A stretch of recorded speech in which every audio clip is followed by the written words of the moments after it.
What if your body isn't who you are and it's an instrument that consciousness is using?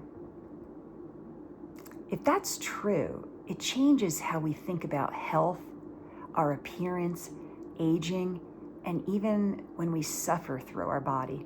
So yes, love your body, even with its imperfections, even when it's going through challenges or doesn't look the way you wish. Love it anyway. And no, this is not a video about loving your body and self-help. So why did I say that? Because it's so important to know that your body literally is an actual instrument that consciousness uses to experience and express itself in this world. And I've been exploring this for years. There was a time in my life where for a whole decade I shaved my head bald because I had thin hair and it's fine and it goes through phases of falling out.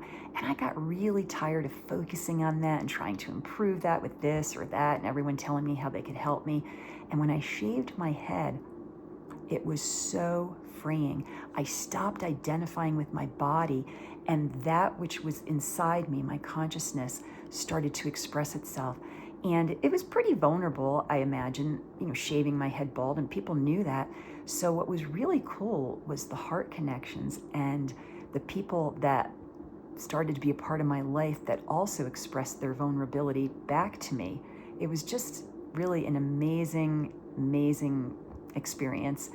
And recently, the last 6 months, I lost 30 pounds. I set out to do that slowly and went on a clear, important calorie deficit diet, lifting weights, doing it the right way. And I didn't do it because I wanted to lose weight fast or I wanted my appearance to change on the outside for other people to see. I did it for me, and I did it because I wanted this instrument to be strong and healthy so that it could be optimal, and when consciousness expresses through me, it has the best instrument that it could possibly have.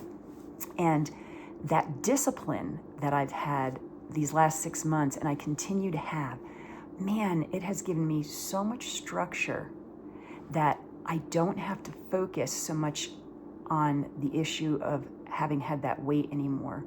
I just move through the structure and the program.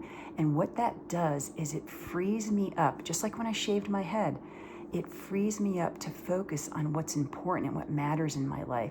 And that is consciousness and meditation. And along the way, there's some unexpected things that have begun to happen that I want to share with you. As I identify less with my body and more with consciousness, the deeper parts of me are starting to express themselves, and it's easier for me to hear and feel them. Dreams that I've carried for years are starting to become clearer, and they're actually manifesting in my life. And my intuition is becoming stronger, and I feel a greater sense of how I was meant to express myself. That's always been there underneath the noise. And through all of this, I realized something important. The goal isn't to ignore the body, and it's also not to worship the body. It's to care for it without confusing it for who we truly are. So my invitation to you is this. If you feel called to improve your health, your appearance, or your physical abilities, do it with care and respect and discipline. But keep turning your attention toward the consciousness that is looking through your eyes. Let that become your priority. Let that become your expression in the world. And then the body becomes what it was always meant to be, just a sacred instrument, not your identity.